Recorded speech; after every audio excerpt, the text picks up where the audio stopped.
오늘 사사기 말씀은 9장 46절에서 57절까지의 말씀입니다. 56절과 57절 두 절을 봉독해 드리겠습니다. 아비멜렉이 그의 형제 70명을 죽여 자기 아버지에게 행한 악행을 하나님이 이같이 갚으셨고, 또 세겜 사람들의 모든 악행을 하나님이 그들의 머리에 갚으셨으니 여룻바알의 아들 요담의 저주가 그들에게 응하니라. 아멘.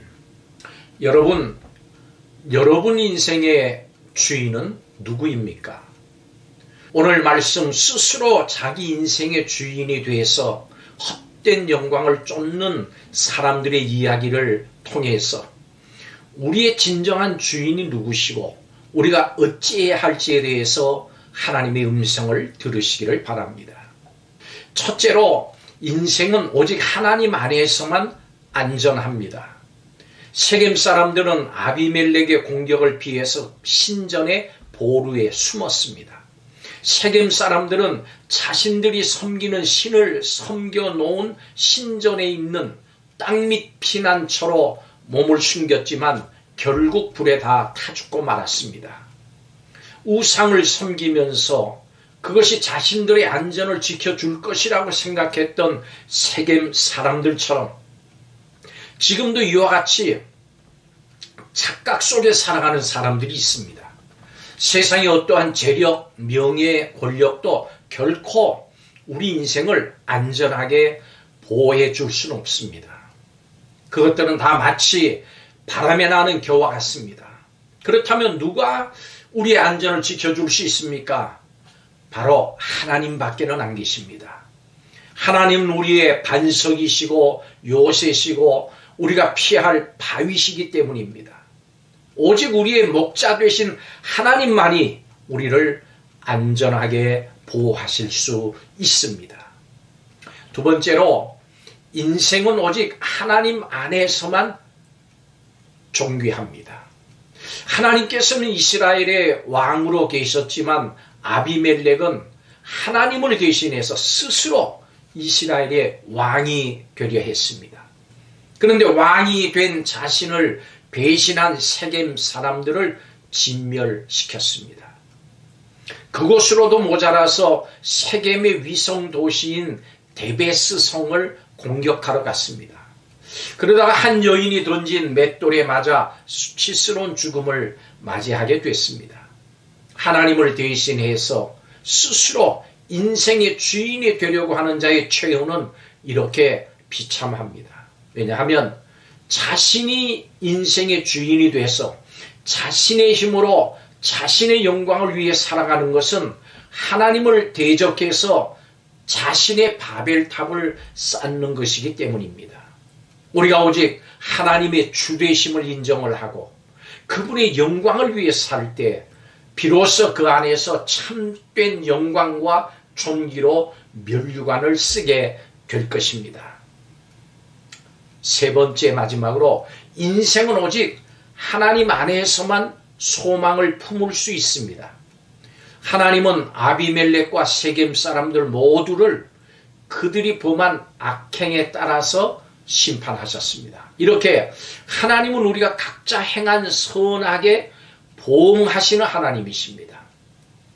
성경은 한 번 죽는 것은 정하신 것이요 그 후에는 반드시 심판이 있을 것이라고 말씀하셨습니다. 그런데 만일 우리가 스스로 인생의 주인이 돼서 육신의 정욕대로 살아가거나 세상의 헛된 영광을 쫓으며 살아간다면 우리는 반드시 그 두렵고 떨리는 하나님의 심판대 앞에서 슬피 울며 이를 갈 수밖에 없을 것입니다. 세상 정욕에 우리의 몸과 마음, 인생을 맡기고 그냥 따라가서는 안 됩니다. 하나님의 심판을 받은 아비멜렉은 바로 그런 사람이었습니다. 분노한 아비멜렉은 세겜 사람들 1000명을 불태워 잔인하게 고통스럽게 죽였습니다. 한때 이 사람들은 자신을 왕으로 세워준 동족입니다. 그런데 이 동족을 무정하고 잔인하게 죽였습니다. 은혜 입었던 사람들을 그렇게 죽인 것입니다. 이 아비멜렉의 절제되지 않은 분노는 자신과 타인의 영혼을 파괴시켰습니다. 분노로 불의와 잔인한 폭력을 행한 아비멜렉이 결국은 공의의 심판을 받았습니다. 우리는 성령의 다스리심을 받아야 됩니다. 우리는 우리의 분노와 복수심을 하나님 앞에 내려놔야 합니다. 잘못된 일을 목격했을 때, 부당한 대우를 받았을 때 우리의 마음속에 화가 생깁니다. 그러한 분노에 사로잡히면 판단력이 흐려지고 다른 사람과의 관계가 파괴됩니다. 이것은 결국은 마귀가 마음껏 활동할 수 있도록 틈을 주는 것입니다. 하나님의 사람들은 화가 나는 상황 속에서도 성령의 다스리심을 받을 수 있어야 합니다.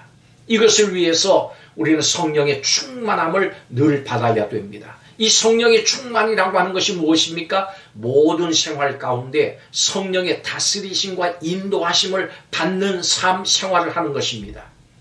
오직 성령이 충만한 생활을 해야 됩니다. 이것만이 우리가 하나님의 날, 구원의 날에 소망을 품을 수 있는 유일한 길인 것입니다. 우리는 오직 하나님만이 우리를 다스리시는 주인이시고 왕으로 인정을 하고 순종해야 합니다. 하나님이 나의 왕, 주인이 되실 때, 그럴 때라야 비로소 우리에게 하나님께서 주시는 참된 안식과 존귀와 소망이 있는 것입니다. 성경은 이렇게 말씀합니다. 육체의 일은 곧 음행과 더러운 것과 호색과 우상숭배와 주술과 원수 맺는 것과 분쟁과 시기와 분냉과 당짓는 것과 분열함과 이단이라. 이렇게 말씀합니다.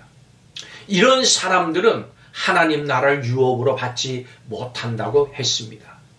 오직 성령의 인도하심을 받아 성령의 열매 맺는 삶을 살아야 됩니다.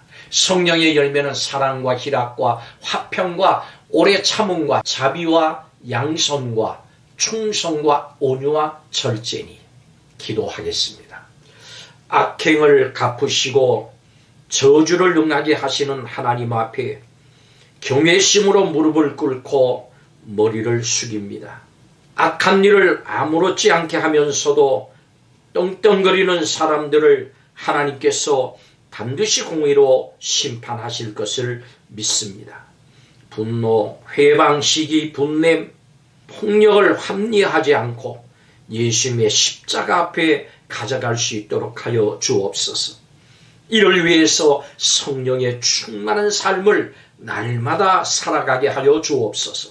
성령의 인도하심에 순종하는 삶이 되게 하여 주옵소서. 그래서 성령의 열매 맺는 복된 성도들이 다 되게 하옵소서. 예수님의 이름으로 기도하옵나이다. 아멘.